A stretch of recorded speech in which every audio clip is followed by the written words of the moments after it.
grave. Today we continue on from that. So we have now journeyed, the soul has come back to the body, and this hadith that I'm going to narrate to you, I'm sure most of you have heard of it before. It's a very long hadith, but wallahi it comes as, you know, as with a lot of benefit, because it tells us about some of the major sins, and how some of these major sins have an effect for the mu'min, for the abd, not just in Yawm al-Qiyamah. The adhab, the punishment for the major sins we commit in dunya starts in the qabr. So I'll narrate you this hadith, which is narrated by Samurah ibn Jundab radiyallahu anhu, who said, whenever the Prophet sallallahu alayhi wasallam used to finish the morning prayer, whenever the Prophet sallallahu used to finish praying al-Fajr, he would face us and ask, who amongst you had a dream last night? So if anyone had seen a dream, he would narrate that dream.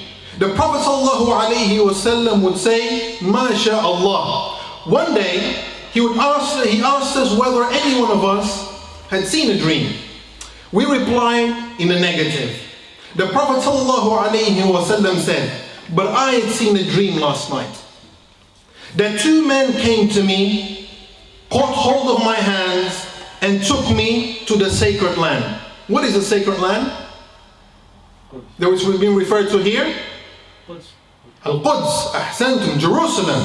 They took me to the sacred land, in this case here, Jerusalem. There I saw a person sitting and another standing with an iron hook. With an iron hook in his hand, pushing it inside the mouth of the former till it reached the jawbone. And then tore off one side of his cheeks. And then did the same with the other side. Subhanallah. In the meantime, the first side of the cheek became normal. So the first side of the cheek was ripped off with the iron hook.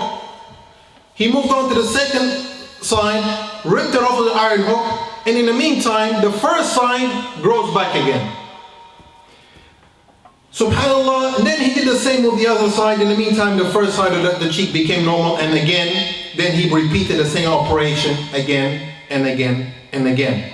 I said, the Prophet ﷺ, what is this? They told me to proceed. To proceed on, and we went on until we came to a man lying flat on his back, and another man standing at his head carrying a stone or a piece of rock, and crushing the head of the lying man with that stone. Whenever he struck him, the stone rolled away. The man went on to pick it up, and by the time he returned, the crushed head had returned to its normal state, and the man came back and struck him again, and this carried on and on and on. I said, the Prophet ﷺ, who is this? They told me to proceed on. So we proceeded on and passed by a hole like an oven with a narrow top and a wide bottom. And the fire was kindling from underneath that hole. Whenever the fire flame went up, the people were lifted up to such an extent that when they were about to get out of it, and whenever the fire got quieter, the people went down into it. And then there were naked men, and there were naked men and women. I said, who is this? They told me to proceed. So we proceeded on until we reached a river of blood, and a man was in it. A man was in this river of blood, and I want you to picture this, brothers and sisters.